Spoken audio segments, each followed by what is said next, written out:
primer lugar tenemos la idea del proyecto. ¿Pero a qué se refiere la idea del proyecto?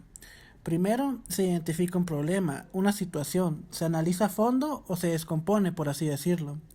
Posteriormente se generan ideas o alternativas de solución frente a esta problemática.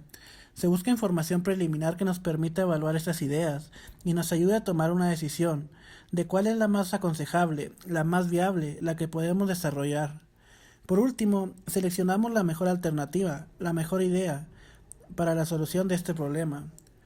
Una vez que ya tenemos la idea desarrollada, pasamos al perfil. En el perfil del proyecto, la idea que seleccionamos se refina, pero ¿a qué nos referimos con esto?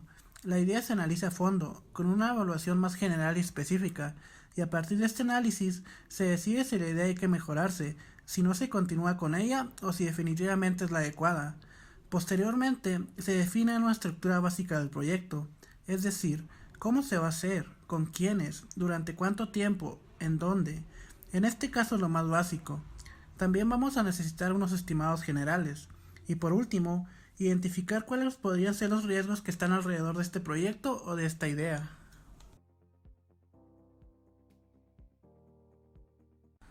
Una vez que ya tengo el perfil del proyecto, se pasa a los estudios de prefactibilidad, y es aquí donde se empieza a hacer el diseño del anteproyecto. Primero, se empieza a hacer investigaciones de lo que ya se ha hecho, de proyectos similares con el proyecto que se está haciendo, y de esta forma obtener un apoyo adicional. Posteriormente, se empieza a determinar la viabilidad y conveniencia financiera, es decir, si vale la pena invertir en recursos, en tiempo, y si eso tiene un retorno o beneficios. Se definen los aspectos técnicos, cómo lo voy a hacer, y de organización, a quién voy a contratar y cómo va a ser este proceso de contratación. En este punto ya se empieza a ver cuánto puede valer, y no de manera tan general como en el perfil, sino ya con cierto nivel de detalle. ¿Qué beneficios se van a obtener? Y no solo económicos, sino también sociales o ambientales. Y por último, ¿cuáles son las fuentes de financiación más adecuadas para nuestro proyecto?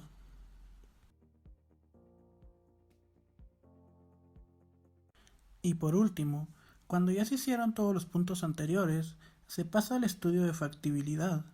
En este punto, se reducen los márgenes de riesgos e incertidumbre, se llega a un nivel de detalle del proyecto donde ya se conoce perfectamente todo sobre este. Ya hay un diseño definitivo, donde ya tenemos un proyecto seleccionado. Este proyecto es el que se necesita desarrollar para la solución de nuestro problema, y ya se toma la decisión de invertir, es decir, de materializar este proyecto.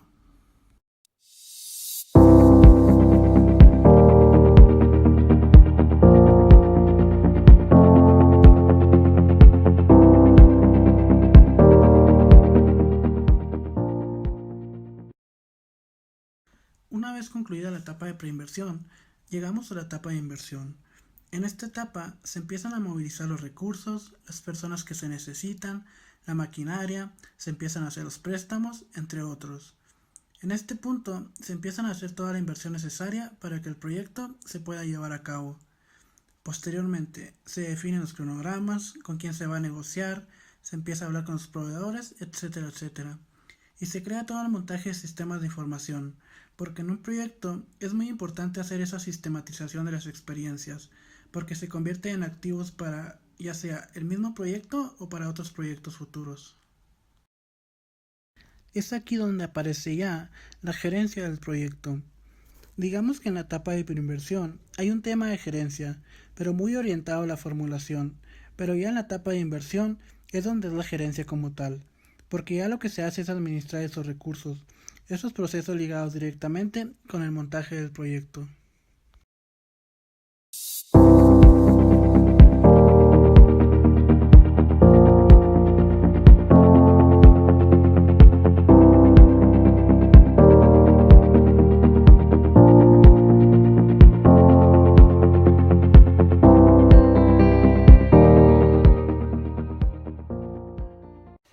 Para poder llevar a cabo una operación es necesario definir y estructurar bien nuestras áreas funcionales, en nuestro caso, las áreas donde se llevarán las actividades de nuestro proyecto.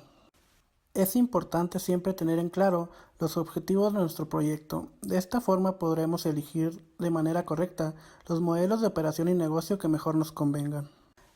Para la realidad práctica es necesario tener en observación la operación, porque una cosa es lo que plasmamos en papel y otra cosa es lo que la realidad demanda. La evaluación de impactos consiste en la observación del resultado de nuestro proyecto, si son satisfactorios o no, y en caso de ser necesarios, realizar cambios en él. Por último, siempre quedarán las puertas abiertas para nuevos proyectos. ¿A qué nos referimos con esto? Una vez que terminemos y nuestro proyecto esté finalizado, siempre será posible agregar un proyecto más a este mismo o simplemente realizar uno nuevo.